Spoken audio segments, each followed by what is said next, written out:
Is Governor Bill Clinton of Arkansas.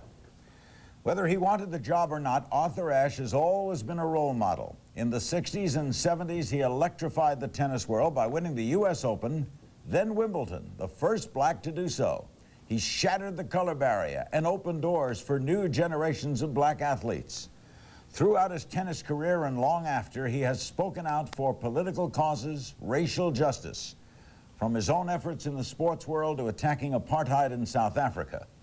But in April, he unwillingly announced to the world that he had AIDS, contracted from a blood transfusion during heart surgery in 1983. He has spoken against the media for invading his privacy and forcing him to go public, but he's rising to this as he did with all earlier challenges, fighting his own illness and helping to educate others. And once again, Arthur Ashe is a role model, and he joins us here in New York for the full hour. And since we are in New York, our phone numbers are 212-643-0077. 212-643-0077. Arthur just got in from Albany. I thank you very much. What was going on in Albany? Well, we're up there asking the mayor to help us with a public park sports program, tennis program. And we think we'll do very well this summer with our third summer coming up. Your activism has not ceased? No, these are some things that I've been involved with for a long time. This is a continuation of a project I've been involved with. In our lead project in this vein is in Newark, New Jersey. We all wonder, Arthur, we've talked about this when there was heart surgery in the time. I remember you collapsed making a speech, because we both had bypass surgery, so we know what it's nice to fake this. What it's like, what is it like, we can only imagine you've had it, to be told something earth-shaking? My wife and I were talking about that moment back in September of '88. My neurologist at New York Hospital suspected, after looking at scans, brain scans, that it might be toxoplasmosis, which at the time was developing a reputation as a marker for AIDS. So they thought I might have AIDS even before the brain surgery. So you had brain surgery for a tumor? Well, there was this abnormality on the CAT scan. It looked, even to me as a layman, real serious. And they told you might have AIDS? Yes, the neurosurgeon said, look, we got two choices. One is we can wait to see what happens next, and my hand had gone dead. Or we can go in there now and see what's there and biopsy a piece of the of whatever it is, and then go from there. And I elected to be a bit more active about it, so we had the surgery. And then it was toxoplasmosis, so that sort of confirmed the AIDS prognosis. Can you remember what your thoughts were? You're facing brain surgery, which is in and of itself. Yes. Not the walk around the block. No, it's not. And then you're also thinking about what you might hear when you wake up, if you wake up. That's true. I thought I would wake up. I wouldn't so much that I was concerned about. Heart surgery, I think, would be a bit more daunting than brain surgery. Yes. And brain surgery doesn't hurt. You know, you hurt the inside of your brain, you don't really feel it unless it's pressing against the cranium or whatever. But anyway, back to your question. You wake up. You wake up, and there was a time when my wife, doctors, were confirming what we had suspected. How did they say this? How'd they say this? Were you in your hospital bed? Yes, yes. It's confirmed. You have AIDS. But later on, they thought that it may not have really sunk in with me, because I had just obviously come out of brain surgery. I think it was a day later. And as if to have no doubt at all about it, about a month ago, my wife and a friend came by, and just to make sure that I knew, because they thought that maybe I thought I was HIV positive or had ARC, not quite full-blown AIDS, but toxoplasmosis is a marker for AIDS. Did you know what they had said? Yes. Were they wrong? Did you know all along? No. I really didn't think that I had full-blown AIDS. I certainly wasn't sick. Now, what about... Didn't feel sick. Didn't feel sick. What about anger, Arthur? In other words, it's one thing to The only comparison we can make is someone telling someone who has never smoked a cigarette, that you have lung cancer. Yeah. Now, you have never had a homosexual act and never taken intravenous drugs. You had a transfusion in '83 before they started testing. So this is a total freak accident. That's right. What do you do with anger? I really wasn't angry. It sounds crazy, but I really wasn't. And I think that even my wife would tell anyone, honestly, that I wasn't angry. What were you? I was disappointed. I was frustrated. But I think I, a long time ago, learned probably too well to control anger. You learn, in some ways, growing up in Virginia as a black person, that you have to control your anger, or else you'll, find yourself in dire circumstances if you don't, in the 1950s. Later on, as a tennis player, I was literally taught early on by my tennis coach to control your anger on the court. It would be in your interest, my interest, to do so. And so I guess I developed an ability to adjust to tricky situations rather quickly. And I felt, well, so I'm in this situation. I didn't want to view it as a tragedy. Crisis, yes. Tragedy, no. Meaning then that if it's crisis and not tragedy, then you have hope. There's always hope. Yes, there's always hope. Based on just my personal experience with heart disease.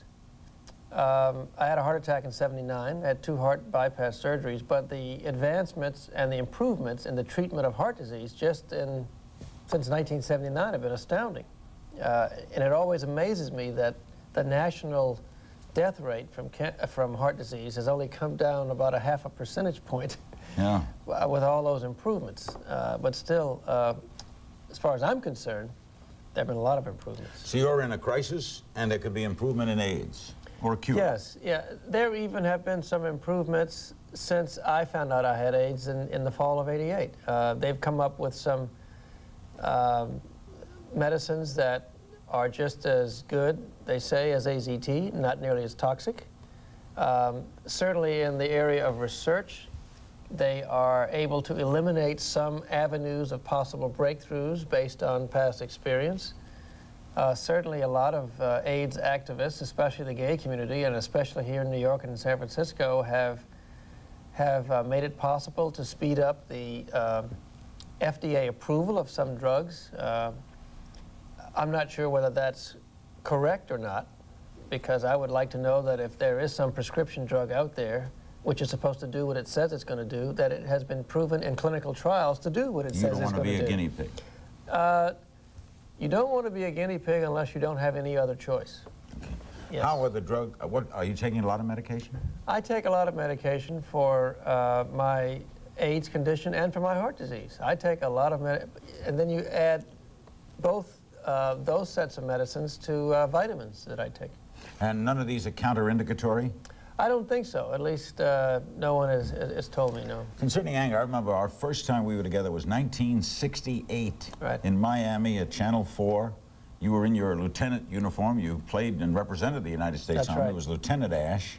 And I remember then you said that if an opponent was crazy and wanted to win and banged on the head, give him the match. Right. If you want to win that much, forget it, Charlie. Yeah. So you have always kept this kind of cool attitude. Well, has it now become part of you, or is it an attitude? No, it is part of me. And sometimes I think it's healthy, and sometimes I think it's not.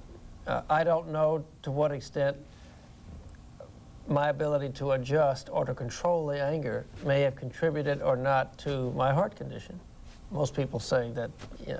You mean holding it in? Oh, sure. If you internalize anger to a great extent, I think there are a lot of studies to show that you're leaving yourself open for all sorts of maladies. How old are you now? How old am I? Almost 49. Arthur Ashe is our guest, one of the greats in tennis. We'll be taking your calls in a while at 212-643-0077. We'll talk about the media and Arthur Ashe after this.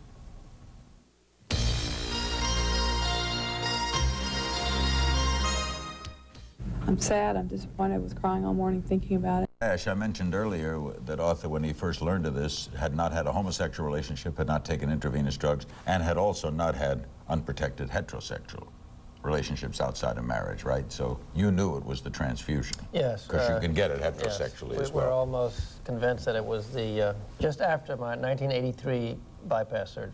And you never thought anything then, that something could go wrong? No, not immediately, but we did start to see some things right after that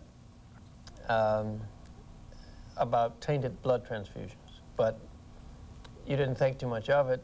Of course, then I think the spring of '85 is when all blood donated was tested for HIV. So you've known you've had this 4 years? Almost 4 years. Almost 4 years. Yes. Are you a little surprised you feel good? Yes, I am, because as I've recounted earlier, I remember reading the October '88 issue of Scientific American. The entire issue was devoted to AIDS, or what medical science knew about AIDS at the time. And there were a couple of things that that hit me. One, very quickly, the chances were about 9 out of 10 that 3 years after diagnosis, you wouldn't be here. And secondly, there was an article, a sentence in one of the articles that said, almost invariably, once you are infected with the HIV virus, it will lead to death. And that was, obviously, you sit up and take notice when you read that. And you feel how? Now? Right now. I had a rough night last night, but... And a rough night is what? Diarrhea, basically. I may have to get up 2 or 3 times. Have you had pain? No, never had any pain. You get tired easy? Yes, but you know, up till now, it's never lasted very long. But for most people with AIDS, there's no question that diarrhea and a malady called thrush, which is basically a yeast infection in the mouth and maybe some other bodily openings, may be a problem. But you can control those things. Have you gone, knowing you, Arthur, you learn about everything. Have you gone yeah. To, I know Arthur yes. Ashe. Yeah. Have you gone to see AIDS patients? I have some come up to me. I had one come up to me in the street the other day, and just, he was freaking out. He told me his wife has AIDS, his son has AIDS, and his mother didn't want to have anything to do with it. His mother. This is a young man, a Hispanic gentleman on the Upper West Side of New York. Do you notice any people not like afraid to touch? No. Has that happened to you yet? No. Yeah, that was one of the things that I was genuinely worried about. And I found out that, thank goodness, at least from my standpoint, that has not happened. In fact, I would say it's the other way around. Today in Albany, I mean, the kids couldn't have been nicer. They came up and they wanted autographs and they were touching me. One lady wanted to kiss me. It was, that makes you feel pretty good. How's your wife handling all this? My wife is terrific. Yeah, I mean, I just literally could not have gone through this without her. I mean, just, I couldn't have done it. Your daughter comprehend it? She knows that Daddy has AIDS. She doesn't know too much more about it. And thank goodness, in a way, she's at an age where she's always under adult supervision. And so I don't worry about anybody coming in saying things that really she shouldn't be hearing at this age. I said that we'd ask about the media, and we will with Arthur Ashe right after these words. Don't go away.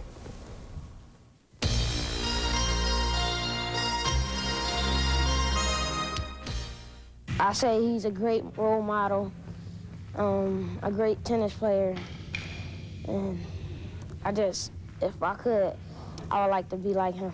Just because at first with Magic Johnson, it was scary, but then with Arthur Ashe, it kind of hit you a little more. I didn't think that it would happen to him because he didn't look sick. At GMC Truck, our only business is trucks, and has been for over 80 years. A dedication to truck strengths. Okay, almost 4 years. How did we not know about this? How did this, because you told friends? Yes, I told a small coterie of friends and family.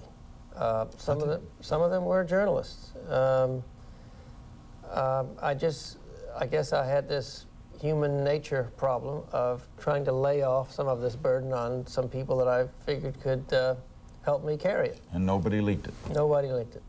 Did you ever run into anyone who said to you, there are rumors about you, Arthur? Oh, I heard that a lot. Yes, I heard that a lot, and I always chuckled. I've had people, friends from various parts of the country, California, New York, Florida, Cincinnati, say, you know, there are strong rumors that you've got AIDS. I said, that's interesting, and I let it go at that. When the call came from USA Today, then you were not shocked? Well, I actually made the call. Oh, you had heard they had? Yes, well, I was talking, my good friend Doug Smith, whom I've known since high school, we're both from Virginia, is a tennis writer for USA Today. And he came up a few days after they got the tip to talk to me about this. And I could tell halfway into his explanation, he himself was very physically distressed. I mean, he was extremely uncomfortable. And I could just tell after a while that he had been sort of holding this in for a couple of days. But anyway, I asked if I could talk to his boss. And so I did. I made the call to his boss, and then we jockeyed back and forth over the phone. Now, did they give you a day? No, no. They ran it the next day? No, they did not run it. I thought they were going to do so. Gene Polachinski, Sports editor. right, told me on the phone that they had a policy of not going with anything like this that was under the category of rumors unless they could get a positive confirmation from a credible source. And I was neutral at best. I was basically trying to tread water. Yeah. But you knew it was going to break. Yes, and that is really what I meant when I said I felt forced to go public with it, because the rumors now are just so strong that it's just a matter of time before some publication puts it out there. And again, my wife and I had 3 plans that we thought might eventuate in a situation like this. The best situation for us, plan A, was to make the announcement when we wanted to make it. Secondly was to be able to make it as we did in this case, even if we were forced to make it. We are doing it unilaterally. Thirdly is to read it in the paper and have to react to it. We did not want the third alternative, obviously. If you were the editor of a paper, is this a story? Oh, it's a story, but I wouldn't print it. It's certainly a Explain that. story. That's Well, like a contradiction. It's a story that you would, No. There are lots of stories out there. that are none of our business. Right. In other words, it's a story. Sure, it's a Oh, story. no Once it's question. out, it's a story. No question it's a story. No question. I But agree. it's not our business. It's not your business. In fact, as I've also said before, if part of their rationale for saying this is newsworthy and you're a public figure and you might even enhance the public's understanding of AIDS, that would only happen even in this situation if I cooperated. Gene Polachinski may have said, well, we're going to run it anyway. I said, all right, maybe they run it. I'm not now picking on just him. Maybe they run it. Now, I can then just clam up. And you can even call my doctor at New York Hospital. And if I tell my doctor, I don't want you to release any information, professionally, he's got to keep his mouth shut. So only if I cooperate and come forth and do what I'm doing now will the public be more enlightened. So you decided to do that?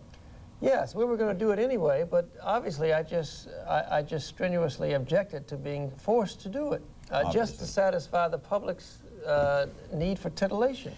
Do you think you can help?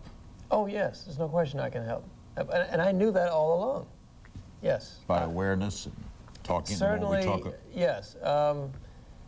The public was certainly waiting. I'm not saying with bated breath or on edge, but the public was certainly waiting for the first heterosexual HIV-positive individual to come forth without that person being on his or her deathbed. Magic Johnson did that. Right. Yes, November last year. Here's a heterosexual. Forget how he got it now. He's heterosexual, so he's like the rest of us.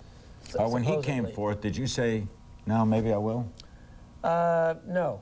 What did you think when he did? Well, first of all, he was also forced to come Had forth an with insurance this. exam. Yes, and a Magic Johnson can't now be in the position of having to resign from the LA Lakers and not explain it.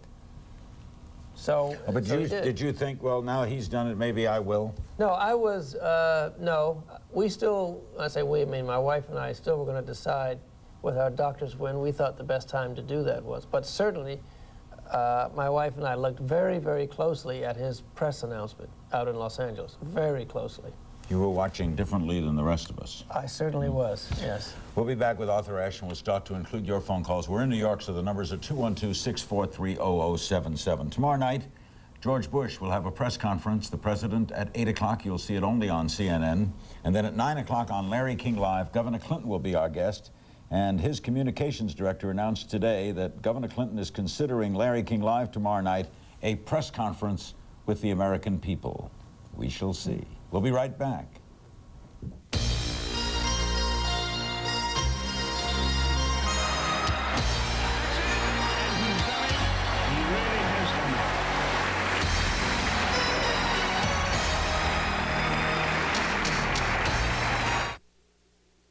Looking for adventure? Then just pick up your CNN scorecard at electronic stores with this display. Then tune in to CNN Sports Tonight at 11 p.m. Eastern and watch for your numbers. And you could win the trip of a lifetime. I was already late for my meeting when my flight landed. Lucky for me, someone left a courtesy call. I had to get the dollar rent-a-car fast. I knew they were right on the airport with low rates. Welcome to Dollar. Hello, I have a car rental reservation. No problem. I'll just punch it up on the computer.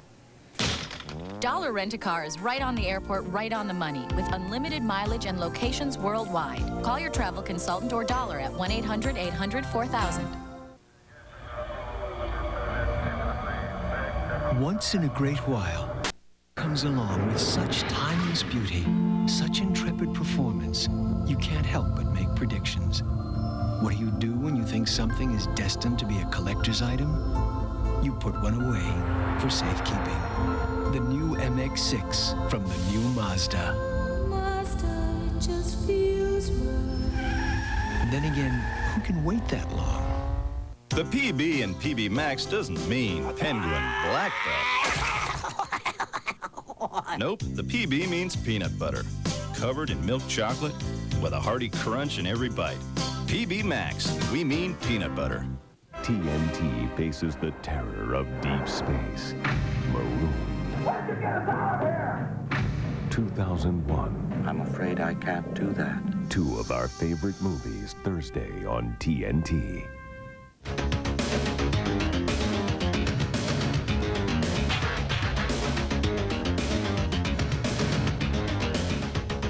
We want to put the forces of the status quo and short-term greed on notice. The party's over. We're in for a change. We want our country back.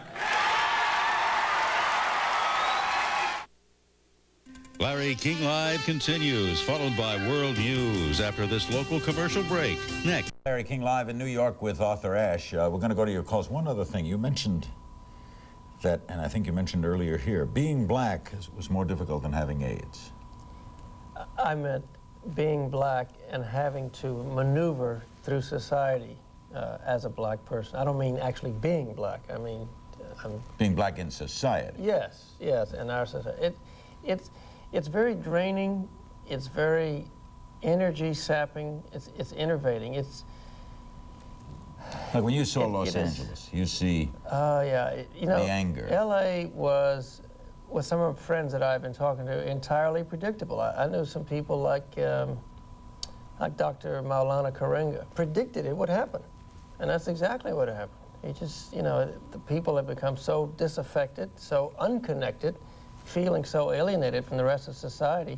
In fact, Dr. Karenga tried to correct the semantic description of what happened. He said it wasn't a riot, it was a revolt. And the two are quite different. And they were doing what Arthur Ashe all his life has not done. What's that? Expressing anger. Oh, yes, yes. But also, in this country, a lot of special interest groups now believe that the only way really to get any action out of federal, state, or local government is just to be as loud and as boisterous as possible. No justice, no peace. Let's go to calls for Arthur Ashe, Wichita, Kansas. Hello. Hello, Mr. Ashe. Bless Yes. you for what you're doing. Mr. Ashe, what can a person such as myself do to protect myself from a situation that's happened to yours, such as yours? Well, certainly, you're a man calling. Abstinence is certainly the first line of defense. I don't think anybody would argue with that. And if you are HIV positive, well, certainly you have got to protect yourself and your sexual partners, no matter what. If you are not HIV positive and you're worried about it, I would seriously advise you to be tested, because finding out you are HIV positive is not the end in the world, even if you are. They have this new test, supposedly, that tells you right away if you have it. You could do it at home, apparently. Yes. You think that'll improve matters? Because a lot of people claim they hate that 3-day wait. Well, the 3-day wait can be very, very agonizing, no question about it. I suspect a lot of people will do with that HIV home detection test what people have done with home pregnancy tests. Port Washington, New York, for Arthur Ashe. Hello. Hi, Mr. Ashe. Yes. I'm 22 years old. I'm gay, and I'm HIV positive. And I have I have one really good question for you, actually.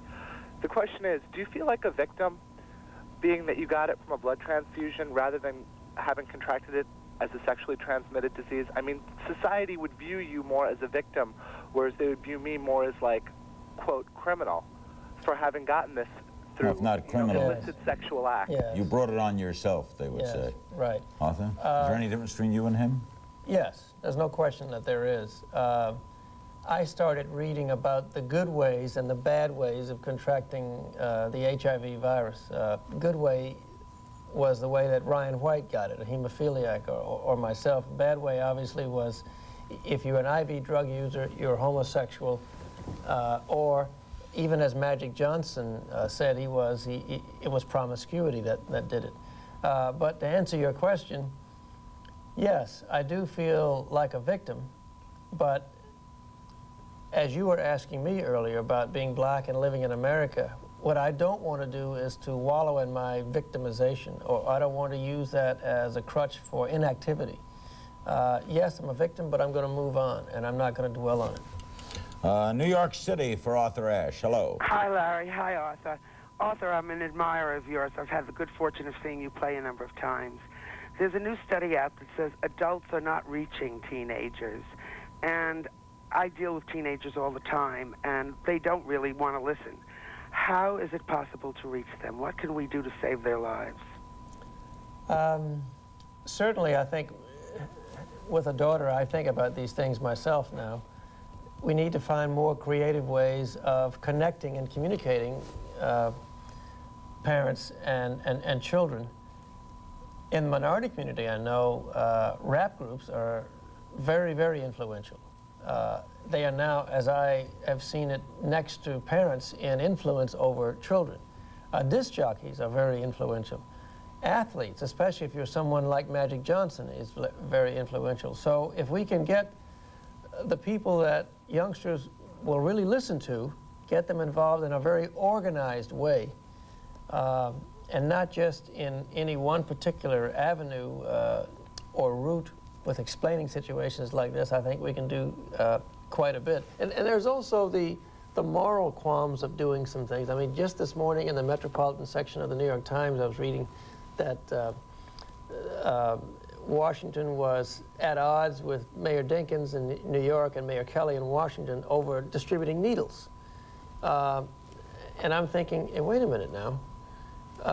You want to make the problem bigger if you don't distribute it. Just practically speaking, that makes sense, although I understand the moral qualms about it. But if it is part, in answering this lady's question, of an overall program of trying to wean drug addicts off of drugs, or trying to get American youngsters to more fully understand sex education and all that's involved with it, well, then a condom or a needle may not be so bad. It won't be taken in isolation. When a disease, Arthur, has this kind of image, what is it like? Because you know, when you walk into a room, you used to walk into a room and people looked up, Arthur Ashe, tennis champion. Now they look up and you know what they think. I have mentioned before Susan Sontag's book, Illness as Metaphor, and she followed up a few years ago with AIDS as metaphor. And cancer and tuberculosis, she talked about, that had this sort of stigma, but obviously leprosy was certainly one. I mean, people didn't say cancer at one time. That's exactly right. They just wouldn't want to say it. And tuberculosis was even given another name, consumption. Yeah, that's right. But how does it feel when you go into a room? Now? Now, for you. Practically speaking, people stare a bit more, as they did up at Albany today. But that's, or at airports? Or... Yes, oh yes, there's a lot more staring. But it's sympathetic staring, and I understand it, even though I'm not looking for sympathy or empathy. I want people to learn and to be comprehending and to understand. But certainly there is a different look now. And I appreciate the concern they show, I really do, and thank you. We'll be back with the incredible Arthur Ashe after this.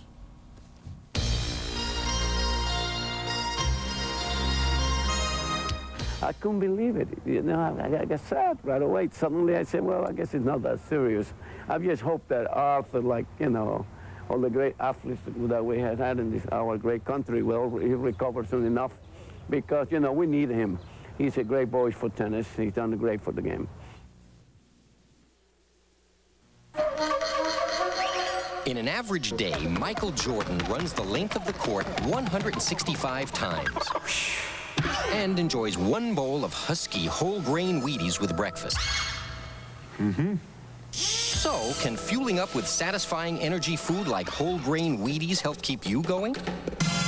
Couldn't hurt. Better start out right. You better eat your Wheaties. Welcome to Hotel Views, the family getaway, Holiday Inn or Ramada. Bob? Susan, you simple-minded sap. When I go away, I stay at Holiday. I go to the same room, the same restaurant, the same pool with the same wife and kids. Why change? Bob, you hangnail. Ramada has comfortable rooms, nice restaurants and pools, just like Holiday. But at Ramada, kids, including teens, always stay free. See, change is good. Don't you ever change anything, like your socks? There's no argument. Ramada's in, Holiday's out. Stetson's easy. Yeah? Yes, I got to get to my show. Let's go. Stetson Cologne, easy to wear, hard to resist. Where's that great smelling guy who got me here tonight? I got a front row seat here just for you. Ever tried Plaques before you brush? Rinsing with Plaques helps loosen plaque and break it up. And when you break up plaque first, then brush, you brush off more. Break up the plaque with Plaques. Now on home video from Turner Home Entertainment. The crime was simple. We got your boy. But nothing would ever be simple again. Sybil Shepherd, Memphis. Now available from Turner Home Entertainment. Our guest is Arthur Ashe. The next caller is from Stockholm, Sweden. Hello. Yes, good evening, Mr. Ashe. Mr. Ashe, my question is not concerning your great calamity, but it's concerning something else. Why don't we have almost no top black athlete in tennis these days? I mean, except Yannick Noah we had for a while. And then I know there is racism in tennis because I myself write about tennis. But can you please explain to us, why don't we have any top athletes in tennis these days that are blacks? Interesting question. I'm asked that quite often. As African Americans, we have done best in those sports that are stressed in the public school systems because they're free. The big four team sports, football, basketball, baseball, track, and you throw in boxing, you've got the big five for African Americans in sports. Relatively speaking, it costs a great deal of money to become a Jennifer Capriati or a John McEnroe. I doubt if Michael Jordan's mother spent more than $1,000 total in getting Michael to the player he is. Shoes, and that's it. So it didn't cost much at all. But then again, the sport of tennis, like a few others, are not exactly very hospitable towards some minorities in some places. I'll give you an example. It's the example I give most of the time. We have a hell of a time trying to place black teaching professionals in private clubs. Very difficult. Even the private club doesn't want a black around all day. Well, you get that opinion, and they've got credentials to hang all over the wall. Yet when you do walk in a lot of private clubs, you see a lot of foreigners who have never taken a USPTA course, have never taken a USPTR course, never gotten a degree in tennis management from a university, but they have a foreign accent, and... You had the break, as I remember it, of a doctor in Richmond who liked you, right? In Lynchburg, Virginia. Lynchburg, that's right. Who financed you, right? Yes, I spent 8 summers with him He got you into clubs, yes. he got you playing. And Yes, he sort of took care of everything. or you would have not been able to do it. Oh, no, I would not have. No, my father was a policeman. That's. Now, one would think if tennis were made wholly on a wide circle available to, in public schools and everywhere, there'd be a lot of blacks competing and doing very well. I was always amazed because if you look at the group of individuals who supply the great athletes for the popular team sports that we have, in particular football, basketball, to a lesser extent baseball and track and field, you're looking at an incredible... Out of whack with their percentage of the Out population. of whack, highly motivated, very athletic. My question was always, why don't you, if you're tennis, why don't you go after them? It's crazy It's not crazy to want. not to go after. Windsor, Connecticut, hello. Hello, Arthur. I just wanted to know, being on the board of directors of Aetna Life Insurance Company, how did they as an insurance company react, and will you stay on the board? Yes, I will stay on the board. I've been on the board now for 10 years. Several Aetna senior officers knew about my AIDS condition. The former former chairman, Jim Lynn, who is now just retired, he knew. Present chairman Ron Compton knew, and some other executives there knew. I also was very aware, because I was on the board at the time when Aetna stopped writing individual health insurance policies for any individual, because the risks, actuaries just told us, hey, this is crazy. So now we only write health policies under group plans. And if a person has AIDS, they're covered? Oh, yes. If you're a part of a group, yes. I mean, I'm under a plan at Aetna, and not just because I'm a board member, but Aetna is my secondary carrier. My first carrier is AFTRA, which you probably belong to as well. Correct. Right. You take what, AZT? I take AZT, and I take Daraprim, Leucovorin, their brain seizure medications, and some other things. Heart, brain, AIDS, and you look great. Explain this. I take care of myself. Vitamins. That's the answer. Yes. You take a lot? I do take a lot of vitamins, and when you asked me the question about balance and contraindications of crossing groups of medicines, that's a very important consideration. But you must also keep in mind that I was in a sport that was an individual sport that called for a lot of personal self-initiative, a lot of self-discipline, a lot of having to depend upon myself.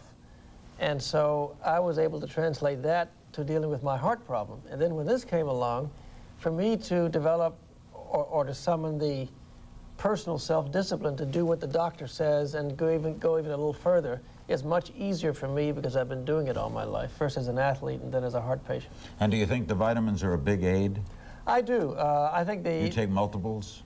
I take very specific vitamins now. Interesting, you know, the Time magazine cover story a few months ago on vitamins. Of course, a lot of people who were vitamin apologists and adherents before saying, hey, it's about time.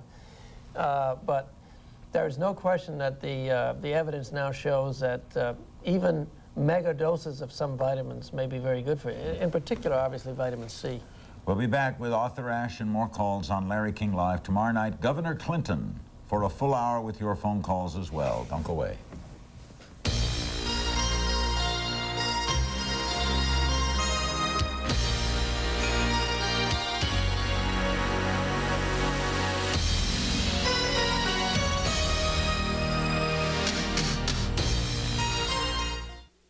Hello, I'm Susan. His wife's best friend is a female doctor who treats nothing but women with AIDS, but also there's the reverse side. And you said, what about your dentist? My dentist lost some patients. Because they knew you were his patient? They found out later that I was one of his patients, yeah. So they thought he could get it from you and give it to them? Yes, you know, which... New York City, hello. Yes, which player was the most satisfying to win off of, and which player did you dislike playing the most, and why? Well, I wasn't crazy about playing Rod Laver. Because he was so good? I lost to him 18 times in a row before I finally beat him. And was he the best you ever played? Yeah, I think he was the best a lot of people ever played. He may be the best. Yes, yes. You wouldn't get too many arguments there. He was right up there. Columbus, Ohio, hello. Good evening. Mr. Ashe, I just first of all want to say I think you're fabulous person. I watched your speech from the National Press Club the other day and was very impressed. And being that you're one of the more articulate, intelligent people I've ever seen in my life, I think you've got an excellent chance at least getting a major message across. And I was curious to ask you, what kind of results are you looking for, and have you tangibly received from that speech? I did get a lot of reaction from the speech at the National Press Club and the question and answer session afterwards. I am now, in answer to your question about how I can be effective, been talking to and sort of assembled my own think tank of people that I can call on. I mentioned my wife's best friend, who's a doctor here in Bellevue, treats nothing but female and mostly indigent HIV patients. Dr. Irwin Chin, who's head of UCLA's AIDS Institute, my own doctor here at New York Hospital, Dr. Henry Murray. Even Dr. Tony Fauci down at NIH, and Dr. Bill Roper, head of CDC, and some others who are in clinical trials involved in messages. They have all said, if I need to call them and ask them something, if I'm coming on a show like this to get the right information out, please do so. And that really is a big plus for me, to be able to call on them. There's no other way to ask this, Arthur. Do you think about dying? I think about dying a lot, yes. I think about it, yes. But and is it frightening? No. No? No, it's not frightening. No. What is it? Realistically, I have to face the fact that that is a possibility, and a strong possibility. But no, I don't think I'm afraid of dying. And you can also get ready for it. You can, I am one who likes to mix hope and optimism with a good dose of reality. I mean, I'm left-brained, so to speak, logic. But I know that my odds of, say, being here in 5 years are not very good. That's just a fact of life. Those are just the numbers. They don't look very good. Yet I think that there may be breakthroughs that will allow me to live longer than I think, or, as you were saying earlier, better while I am here. But do you look at the sky and is it bluer now? Do flowers smell better? Yes. One thing I did notice, which I reported in a couple of interviews, was that I felt, for me, uncommonly more creative in the time that I found out that I was HIV positive or had AIDS. Uncommonly more? You mean like painting or? No, no. I like to write, and just making connections with things that maybe previously had been not connected. I've just felt incredibly prolific and creative. Are you a spiritual author? Oh, very much so. Do you think you're going to another place? Yes. Yeah. I think yes. I am. Growing up black in the South, I spent. The church was a very heavy influence on me. No question about it. Yeah. We only have a few moments left, and we'll be back to share them with Arthur Ashe right after this.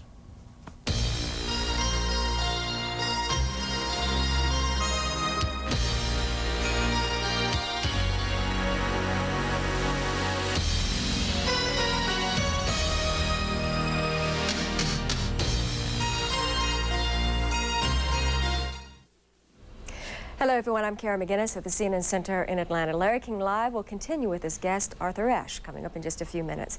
High temperatures for Thursday afternoon. Forefront of finding a cure and treatment, because the rest of the world, especially in Africa and some other places, certainly don't have the resources to do so. So we are the leader in this fight. Is it going to get worse before it gets better? From what I read, yes. Yes, they're expecting 10 million plus HIV positive individuals by the end of the by the year 2000. Thanks, Arthur. Thank you, Larry. Good luck. Arthur Ashe. What a man. Governor Bill Clinton will be our guest tomorrow night. We'll be with you in 1 hour of the Larry King Show on Mutual Radio with the winner of the Indianapolis 500, Al Unser Jr. Meanwhile, the world news is next. Susan Rook is the anchor. What's up, dear? Hi, Larry. Thank you. Next, we will tell you about the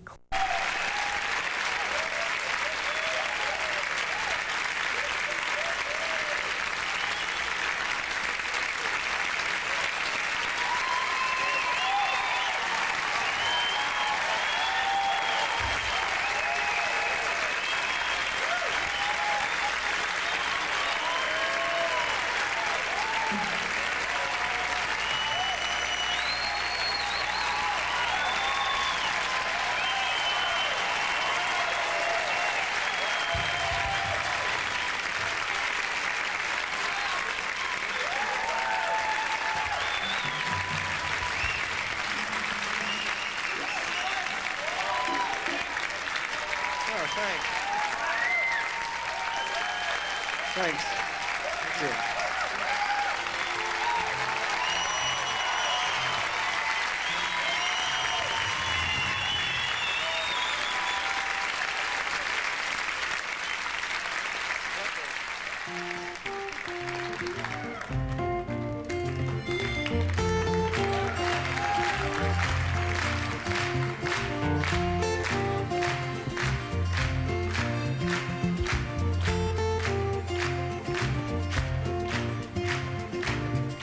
Never been lonely, never been lied to, never had to scuffle and fear, nothing denied to.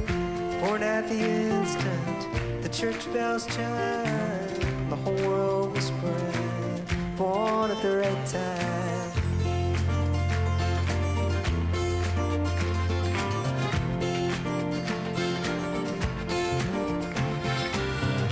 Down among the reeds and rushes, a baby boy was found. His eyes as clear as centuries, his silky hair was brown. And never been lonely, never been lied to, never had to scuffle and fear, nothing denied to.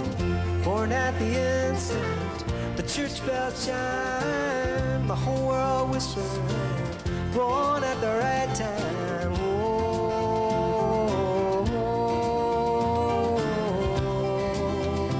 oh.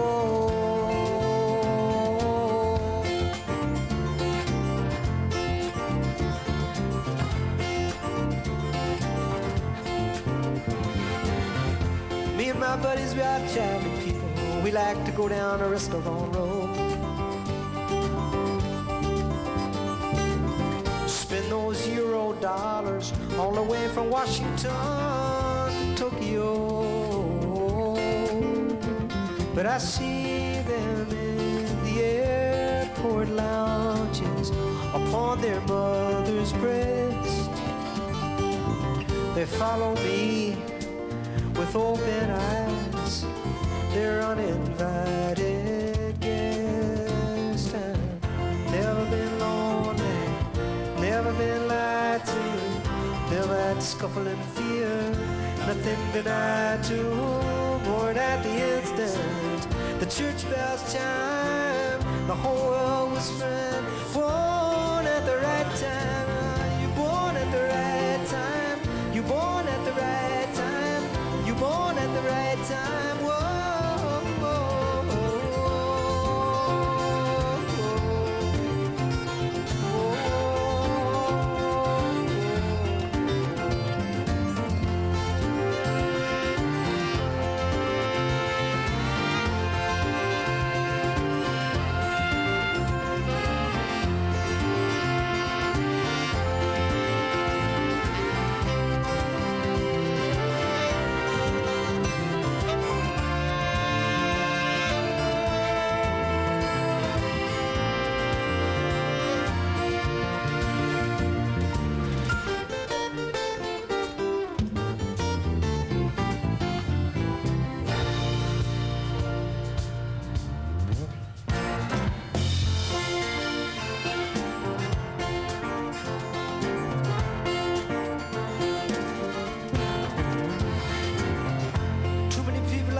From the airport, too many holes in the crust of the earth.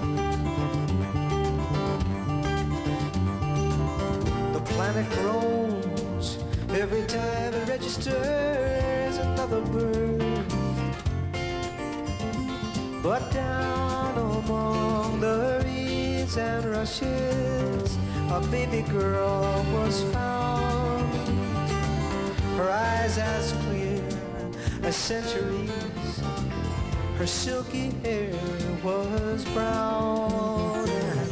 Never been lonely, never been lied to, never had to scuffle and fear, nothing denied to.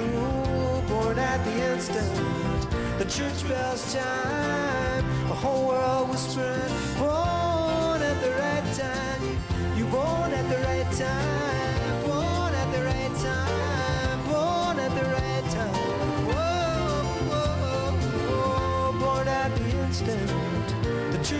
first time, the whole world was whistling. Born at the right time.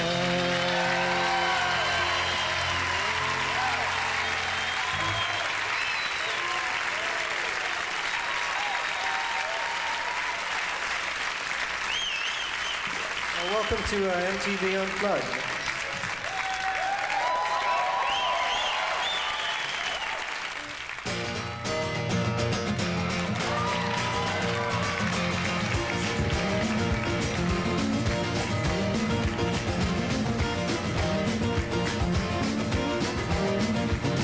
Well, if Mama Thomas, she rolled out of bed, she ran to the police station.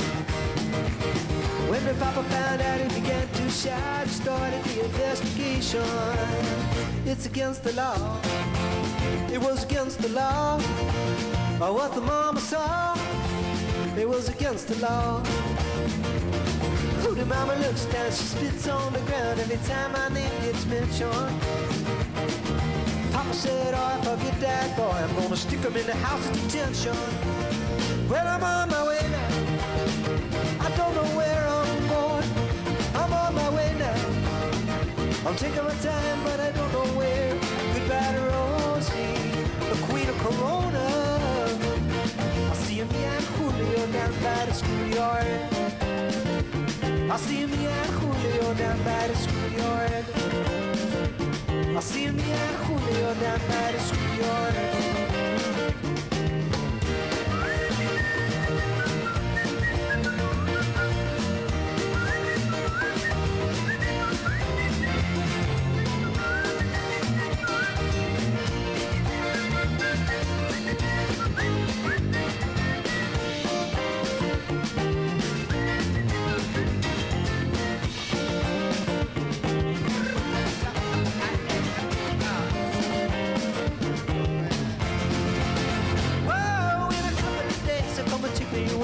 The press with the story. When the radical priest come and give me release, it was all on the cover of Newsweek. And I'm on my way now. I don't know where I'm going. I'm on my way now. I'm taking my time, but I don't know where. So goodbye to Rosie, the queen of Corona. I'll see me and Julio down by the schoolyard. I'll see you and Julio down by the schoolyard. See you and Julio down by the schoolyard.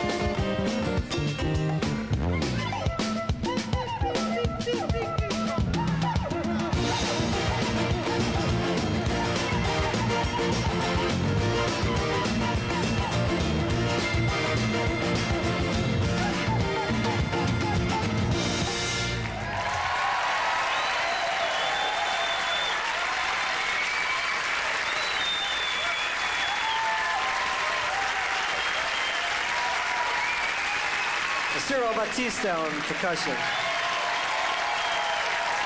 Mingo Araujo. Steve Gadd on bass. Steve Gadd on drums. Armand Sabal-Leco on bass.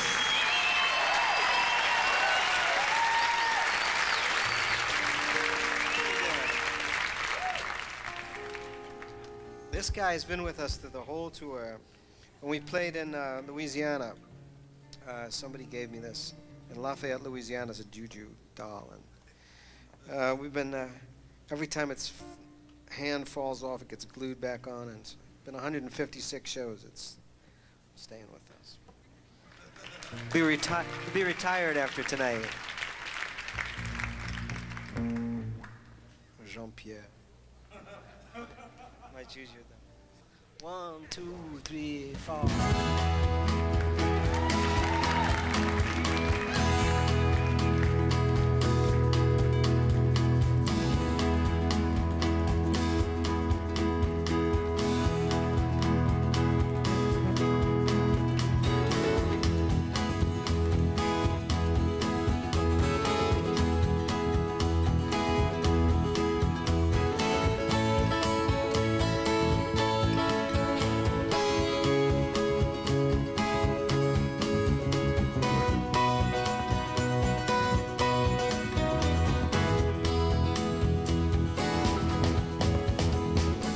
Mississippi Delta was shining like a national guitar.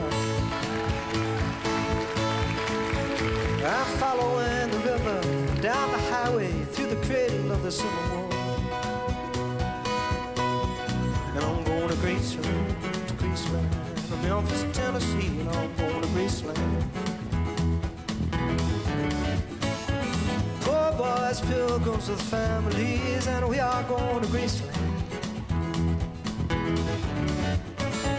My traveling companion is 9 years old, the child of my first marriage. I've reason to believe we're born